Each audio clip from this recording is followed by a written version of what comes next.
Hey guys, it's me again. So a lot of you guys saw my last video where I shared kind of an uncomfortable experience I had at a photo shoot, and it gave me this idea. I've been modeling for 8 years, and of course I've had my share of bad experiences over the years, but I've learned a few ways to ensure my safety working as a freelance model and, meeting strangers for photo shoots. So I've learned a few things to make sure that I'm safe the whole time. I've learned how to spot people that are not legitimate photographers, and I just thought maybe it'd be a good idea to share some of these tips for other people who are freelance models or working as any kind of freelance artist, because it can be dangerous, as you know, obviously meeting up with people you've never met before.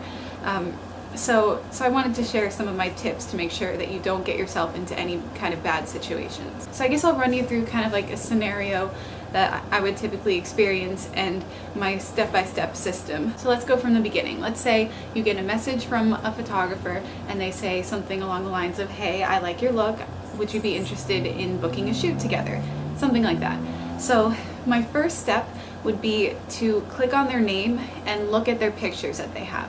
So this could potentially bring you to red flag number 1. If their photos don't really look professional, or if they don't really have a lot of photos, then chances are they might not be a photographer.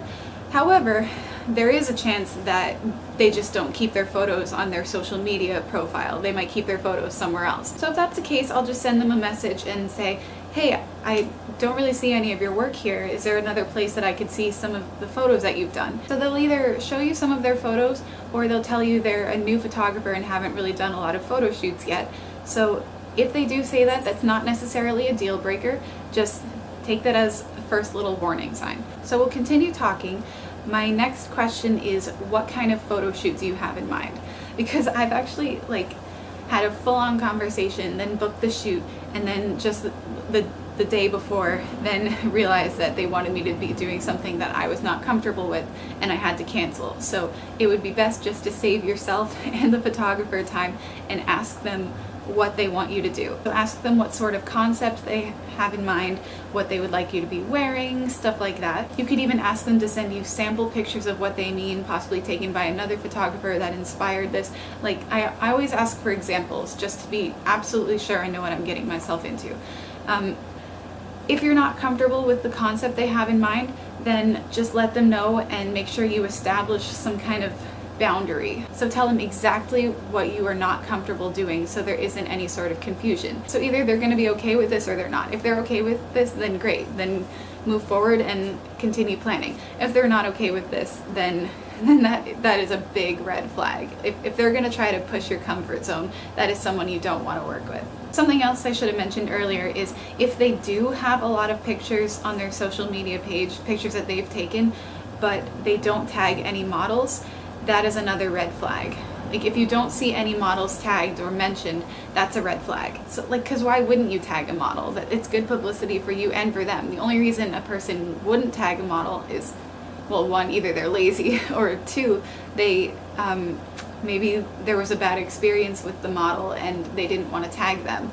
So that's a red flag. So look to see if they tag the models, but still, I almost always ask, if I've never spoken to this person before or if I've never heard anything about them before, I'll almost always ask if they can send me a model's contact information so I can just ask them what it was like working with this person and if they were comfortable. And almost always photographers are happy to do this. They'll send you 1 or 2 models and say, "This is someone I worked with recently, you can feel free to message them." And so I'll do that. I'll message the models that they send to me and ask, "What was it like working with this person? Did you have a good experience? Would you recommend working with them? Would you work with them again?" So and so. And then, based on the model's response, you can kind of make your own judgment there. If the photographer doesn't send you any model's information, that's definitely a red flag, because that means, something must have gone wrong during the photo shoot where they don't want the word to get out. So I've had photographers say, "Oh, I don't want to bother the models. Why should I have to bother them so you can feel comfortable?" That's definitely a red flag.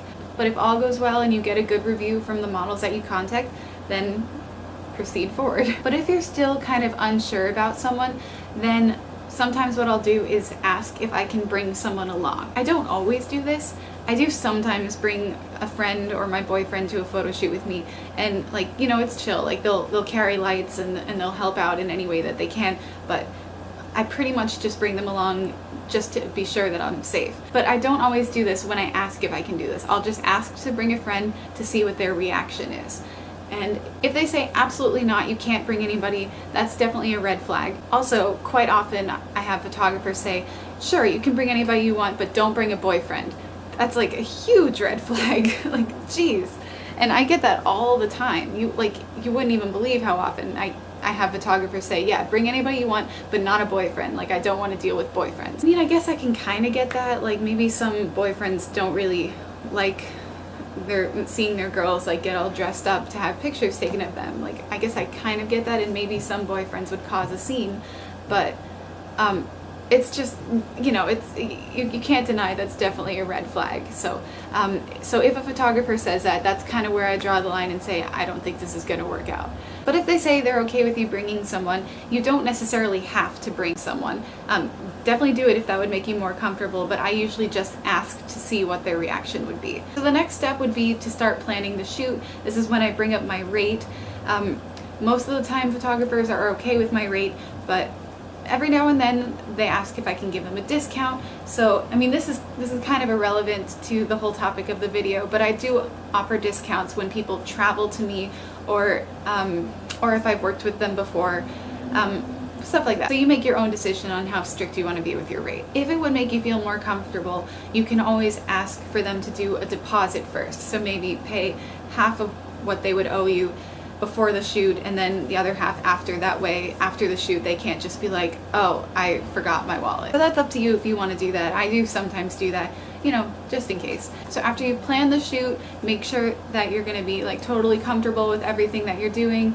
You know what the location is, you know the time. After you've planned everything, then the last step would be to tell someone close to you, like your boyfriend, your friend, a family member, where you're going to be and who you're going to be with. So before I leave for a photo shoot, I say, hey, I'm going to be in Wayne, New Jersey, and this is the photographer that I'm going to be with. This is his social media page. This is his phone number. Do not leave for the shoot unless somebody knows where you're going. Someone close to you, someone that you can trust. Like, it's just for the best. Even if you don't have any doubts about this person, you know, again, better safe than sorry. Make sure somebody knows where you are. And then my last tip would be, have some kind of way of defending yourself if things do get out of hand. Thankfully, I haven't needed to use this, but I do have pepper spray in my bag everywhere I go. You never know when you're going to need it. Unfortunately, I did have an incident back in 2012. A photographer put his hands on me, and I had no way of defending myself, and I had no reason to think it would get to that, because this photographer had met my dad, he met my boyfriend, he was actually a classmate of my sister, so it really seemed like someone I can trust, but it wasn't. And you genuinely never know. Like, even if you've worked with someone before, you really never ever know. So always have a way of defending yourself. When you get to the shoot location, make sure you have some sort of escape route. If you ever feel uncomfortable, then send a quick text to the person who knows where you are, telling them you have a bad feeling about this, they might need to come get you. You know, just have a plan while you're there, while you're at the shoot. And I'm not saying be paranoid all the time, because, you know, if you're paranoid, that's definitely going to reflect in your photos, but just be cautious, be smart. If you ever have a bad feeling about someone, don't work with them. Go with your gut instinct. Your instincts don't lie to you. They're there for a reason. So that's my advice. If anybody has anything they'd like to add to this, then feel free to leave a comment below. I'd love to know what your thoughts are. And that's it. I hope you guys all stay safe out there and have a lot of fun at your photo shoots. So I hope this was helpful. Thank you for watching.